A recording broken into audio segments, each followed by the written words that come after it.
Hi ನಮಸ್ಕಾರ, ನೀವು ನೋಡ್ತಾ ಇದ್ದೀರಾ Vijay Mylar YouTube channel. After UI cinema ಆದಮೇಲೆ ಉಪ್ಪಿ ಸರ್ ಒಂದು ಪ್ರೆಸ್ ಮೀಟಲ್ಲಿ ಹೇಳ್ತಾರೆ, ಸದ್ಯಕ್ಕೆ ನಾನು ಯಾವುದೇ ರೀತಿಯಾದಂಥ ಡೈರೆಕ್ಷನ್ ಕಡೆಗೆ ತಲೆ ಕೆಡಿಸ್ಕೊಡಲ್ಲ ಅಂತ. ಬಟ್ ಅಷ್ಟಕ್ಕೆ ಸುಮ್ಮನಾದ್ರೆ ಉಪ್ಪಿ ಸರ್ ಖಂಡಿತವಾಗ್ಲೂ ಇಲ್ಲ. ಸೊ ಏನು ಕತೆ ಏನು ವಿಚಾರ ಅದು ಕಂಪ್ಲೀಟ್ ಆಗಿ ತಿಳಿಸ್ಕೊಡ್ತೀನಿ ಅಂತ ಹೇಳ್ತಾ ವಿಡಿಯೋ ಬೇಗ ಶುರು ಮಾಡ್ತಾ ಇದ್ದೀನಿ. ಶುರು ಮಾಡೋಕ್ಕೆ ನಾವು ಮುಂಚೆ ಚಾನಲ್ಗೆ ಸಬ್ಸ್ಕ್ರೈಬ್ ಮಾಡ್ಕೊಳ್ಳಿ. ಇನ್ಸ್ಟಾ, ಫೇಸ್ಬುಕ್ ಹಾಗೆ ಎಕ್ಸೆಲ್ ಫಾಲೋ ಮಾಡೋದನ್ನು ಮರಿಬೇಡಿ. ಆ್ಯಂಡ್ ಈಗ ಫಸ್ಟ್ ಥಿಂಗ್ ಹೇಳಬೇಕು ಅಂತಂದರೆ, ರೀಸೆಂಟಾಗಿ ಒಂದು ಸಿನಿಮಾದ ಪೋಸ್ಟರ್ ರಿಲೀಸ್ ಆಗುತ್ತೆ, ಭಾರ್ಗವ ಅಂತ ಹೇಳ್ಬಿಟ್ಟು. ಸೊ ಅದು ಬಂದ್ಬಿಟ್ಟು ಸಿನಿಮಾ ಒಂದು ರಿಯಲ್ ಇನ್ಸಿಡೆಂಟ್ ಆಧಾರಿತವಾದಂಥ ಒಂದು ಫ್ಯಾಮಿಲಿ ಒಂದು ಓರಿಯೆಂಟೆಡ್ ಸಿನಿಮಾ. ಅದು ಒಂದು ರಿಯಲ್ ಇನ್ಸಿಡೆಂಟ್ ಅಂತೆ.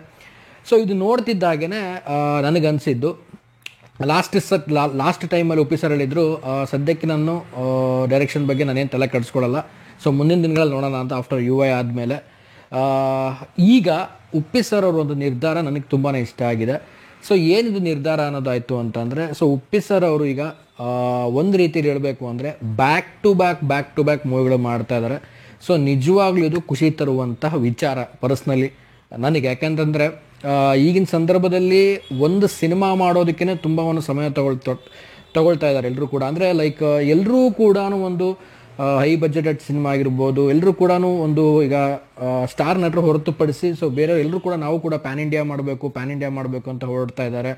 ಬಟ್ ನಾನು ಹೇಳೋದೇನು ಅಂತಂದರೆ, ಸೊ ಪ್ಯಾನ್ ಇಂಡಿಯಾ ಅನ್ನೋ ಒಂದು ಸಬ್ಜೆಕ್ಟು ಕೆಲವೊಂದು ಸಿನಿಮಾಗಳಿಗೆ, ಕೆಲವೊಂದು ಸ್ಟಾರ್ ನಟರಿಗೆ ಹೊರತುಪಡಿಸಿದ್ರೆ, ಸೊ ಅನದರ್ ಒಂದು ಕ್ಯಾಟಗರಿ ಆಫ್ ಹೀರೋಸ್ಗಳಾಗಿರ್ಬೋದು, ಅನದರ್ ಆಫ್ ಒಂದು ಗ್ರೇಡ್ ಆಫ್ ಒಂದು ಆಡಿಯನ್ಸ್ಗಾಗಿರ್ಬೋದು ಆ್ಯಂಡ್ ಹೀರೋಗಳಿಗಾಗಿರ್ಬೋದು, ಸೊ ಅದು ಅವಶ್ಯಕತೆ ಇಲ್ಲ ಅಂತ ಅಂದ್ಕೊಳ್ತೀನಿ. ಎಲ್ಲರೂ ಕೂಡ ಪ್ಯಾನ್ ಇಂಡಿಯಾ ಮಾಡುವಂಥ ಅವಶ್ಯಕತೆ ಇಲ್ಲ. ಸೊ ಈಗ ತುಂಬ ಸಲ ಹೇಳಿದ್ದೀನಿ ನಾನು. Best example Kantara cinema. Hombale ಸಿನಿಮಾದವರು ಮಾಡ್ಬೋದಾಗಿತ್ತು, ಏನು ದೊಡ್ಡ ವಿಚಾರನೇ ಅಲ್ಲ ಅವ್ರಿಗೆ. ಬಟ್ ಕನ್ನಡದಲ್ಲಿ ರಿಲೀಸ್ ಆದಂಥ ಕಾಂತಾರ ಆಮೇಲೆ ಎಲ್ಲ ಲ್ಯಾಂಗ್ವೇಜ್ಗಳಲ್ಲೂ ಕೂಡ ರಿಲೀಸ್ ಆದಂಥ ಸಿನಿಮಾ. ಸೊ ಜನರ ಒಪ್ಪಿಗೆ ಸಿಕ್ತು ಅಂತಂದರೆ ಆ ಸಿನಿಮಾ ಯಾವ ಲ್ಯಾಂಗ್ವೇಜ್ ಬೇಕಾದರೂ ನೆಕ್ಸ್ಟ್ ಡಬ್ಬಿಂಗ್ ಆಗ್ಬೋದು, ಯಾವುದು ಬೇಕಾದ ಲ್ಯಾಂಗ್ವೇಜಲ್ಲೂ ಕೂಡ ರಿಲೀಸ್ ಮಾಡ್ಬೋದು. ಸೊ ಈ ವಿಚಾರ ನಾನು ಯಾಕೆ ಹೇಳ್ತಾ ಇದ್ದೀನಿ ಅಂದರೆ, so back to back cinema ಕೊಡೋ ಪ್ಲ್ಯಾನಲ್ಲಿ ಉಪ್ಪಿ ಸರ್ ಇದ್ದಾರೆ ಈಗ ಸದ್ಯಕ್ಕೆ. ಅದನ್ನು ಕೇಳಿದ ತಕ್ಷಣ ತುಂಬ ಖುಷಿ ಆಯಿತು. So Bhargava cinema shooting beginning start ಆಗಿದೆ ಅಂತೆ. ಸೊ ಅದ್ರ ಜೊತೆಗೇ ಎಲ್ರಿಗೂ ಗೊತ್ತಿರೋ ಹಾಗೆ ನಾಳೆ ಆಗಸ್ಟ್ 14ಕ್ಕೆ ಕೂಲಿ ಸಿನಿಮಾ ಬರ್ತಾ ಇದೆ. ಆ್ಯಂಡ್ ಪೋಸ್ಟ್ಪೋನ್ ಡೇಟ್ ಇನ್ನೂ ಅನೌನ್ಸ್ಮೆಂಟ್ ಆಗಿಲ್ಲ, ನೋಡೋಣ, ಆದಷ್ಟು ಶಾರ್ಟ್ಲಿ ಬರ್ಬೋದು. ಯಾವುದು ಅಂತಂದರೆ 45. ಸೊ ಬ್ಯಾಕ್ ಟು ಬ್ಯಾಕ್ ಪ್ರಾಜೆಕ್ಟ್ಗಳು ಉಪ್ಪಿ ಸರ್ ಮಾಡ್ತಾ ಇರುವಂಥದ್ದು ಒಂದು ರೀತಿಯಲ್ಲಿ ಖುಷಿ ತರುವಂಥ ವಿಚಾರ. ಆ್ಯಂಡ್ ನಾನು ಹೇಳೋದು ಇಷ್ಟೇ, ಬ್ಯಾಕ್ ಟು ಬ್ಯಾಕ್ ಸಿನಿಮಾಗಳು ಬರ್ತಾ ಇರಬೇಕು. ಬ್ಯಾಕ್ ಟು ಬ್ಯಾಕ್ ಸಿನಿಮಾಗಳು ಬರ್ತಾ ಇತ್ತು ಅಂದರೆ, ಸದ್ಯದ ಪರಿಸ್ಥಿತಿಯಲ್ಲಿ ಈಗ ಕರ್ನಾಟಕದಲ್ಲಿ ಕನ್ನಡ ಸಿನಿಮಾಗಳಿಗೇ ನಮಗೊಂದು ಸ್ಲಾಟ್ಗಳು ಸಿಗ್ತಾ ಇಲ್ಲ ಅಂತ ಎಷ್ಟೋ ನಿರ್ದೇಶಕರಾಗಿರ್ಬೋದು, ಪ್ರೊಡ್ಯೂಸರ್ಸ್ಗಳಾಗಿರ್ಬೋದು, ದಿನ ಒಂದು ವಿಡಿಯೋಗಳನ್ನು ನಾವೆಲ್ಲ ಸೋಷಿಯಲ್ ಮೀಡಿಯಾದಲ್ಲಿ ನೋಡ್ತೀವಿ. ಖಂಡಿತವಾಗ್ಲೂ ಆ ಪರಿಸ್ಥಿತಿ ಬಂದುಬಿಟ್ಟಿದೆ ಈಗ ನಮ್ಮದು. ಸೊ ಮುಂದಿನ ದಿನಗಳಲ್ಲಿ ಏನಾದರೂ ನಮ್ಮ ಕನ್ನಡ ಸಿನಿಮಾಗಳ ಸಂಖ್ಯೆ ಕಡಿಮೆ ಆಯಿತು ಅಂತಂದರೆ ಖಂಡಿತವಾಗ್ಲೂ ನಮ್ಮ ಕನ್ನಡ ಸಿನಿಮಾಗಳಿಗೆ ನಮಗೆ ಸ್ಲಾಟ್ ಸಿಗುತ್ತೋ ಇಲ್ಲೋ ಗೊತ್ತಿಲ್ಲ. ಸೊ ಆ ರೀತಿ ಆಗೋಗ್ಬಿಡುತ್ತೆ. ಸೊ ಅದಕ್ಕೆ ನಾನು ಹೇಳೋದೇನೆಂದರೆ, ಬ್ಯಾಕ್ ಟು ಬ್ಯಾಕ್ ಸಿನಿಮಾಗಳು ಬರ್ತಾ ಇರಬೇಕು. ಸೊ ನಮ್ಮ ಕನ್ನಡ ಸಿನಿಮಾಗಳು ಥಿಯೇಟ್ರಿಗೆ ಬರ್ತಾ ಇತ್ತು ಅಂತಂದರೆ 100% ಏನಾಗುತ್ತೆ, ಯಾವುದೇ ಸಿನಿಮಾಗಳಿಗೆ ಬರೋ ಅವಕಾಶ ಸಿಗಲ್ಲ.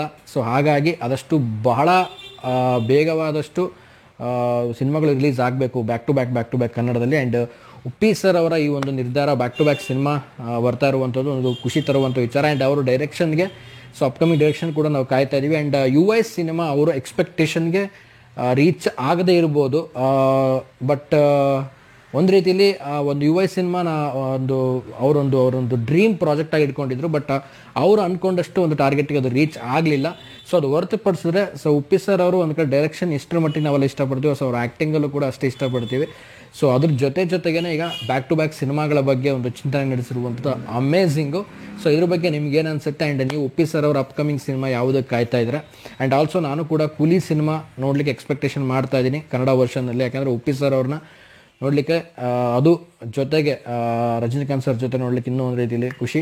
ಸೊ ನಾನು ಕೂಡ ವೆಯ್ಟ್ ಮಾಡ್ತೀನಿ. ನಾನು ಕೂಲಿ ಸಿನಿಮಾಗೆ ಸದ್ಯಕ್ಕೆ ವೆಯ್ಟ್ ಮಾಡ್ತಾಯಿದ್ದೀನಿ. ಆ್ಯಂಡ್ ಆಲ್ಸೋ 45 ಸಿನಿಮಾಗೂ ಕೂಡ ವೆಯ್ಟ್ ಮಾಡ್ತೀನಿ. ಶಾರ್ಟ್ಲಿ 45 ಕೂಡ ಒಂದು ಅಪ್ಡೇಟ್ ಬರುತ್ತೆ ಅಂತ ಹೇಳಿದ್ದಾರೆ, ಅಂದರೆ ಪೋಸ್ಟ್ಪೋನ್ ಅಪ್ಡೇಟು. ನೋಡೋಣ ಅದು ಯಾವುದು ಒಂದು ಡೇಟಿಂಗ್ ಏನಾದರೂ ರಿಲೀಸ್ದು ಏನಾದರೂ ಕೊಡ್ತಾರಾ ಏನು ಕತೆ ಅಂತ. ಸೊ ಫೈನಲ್ ಆಗಿ ಹೇಳಬೇಕು ಅಂದರೆ, ಬ್ಯಾಕ್ ಟು ಬ್ಯಾಕ್ ಸಿನಿಮಾಗಳು ಬರ್ತಾ ಇರುವಂಥದ್ದು ಖುಷಿ ತರ್ತಿರುವಂಥ ವಿಚಾರ. ಆ್ಯಂಡ್ ನಿಮಗೆ ಏನು ಅನಿಸುತ್ತೆ ಉಪ್ಪಿ ಸರ್ ಅವರ ಈ ಒಂದು ನಿರ್ಧಾರದ ಬಗ್ಗೆ ಆ್ಯಂಡ್ ಈ ಒಂದು ಬ್ಯಾಕ್ ಟು ಬ್ಯಾಕ್ ಸಿನಿಮಾಗಳ ಬಗ್ಗೆ ಅಂತ ಹೇಳ್ತಾ, ಆ್ಯಂಡ್ ನೀವು ಯಾವ ಸಿನಿಮಾಗೆ ಕಾಯ್ತಿದ್ದೀರಾ? ಸೊ ಕಾಮೆಂಟ್ ಸೆಕ್ಷನಲ್ಲಿ ಕಾಮೆಂಟ್ ಮಾಡಿ ತಿಳಿಸಿ ಅಂತ ಹೇಳ್ತೀವಿ. ನೋಡಿ, ಮುಗಿಸೋದಕ್ಕೆ ಮುಂಚೆ ಚಾನಲ್ಗೆ ಸಬ್ಸ್ಕ್ರೈಬ್ ಮಾಡ್ಕೊಳ್ಳಿ. ಇನ್ಸ್ಟಾ, ಫೇಸ್ಬುಕ್ ಹಾಗೆ ಎಕ್ಸೆಲ್ ಫಾಲೋ ಮಾಡೋದನ್ನ ಮರಿಬೇಡಿ ಅಂತ ಹೇಳ್ತೇವೆ. ನೋಡಿ, ನಾನು ಮುಗಿಸ್ತಾ ಇದ್ದೀನಿ. ನಮಸ್ಕಾರ.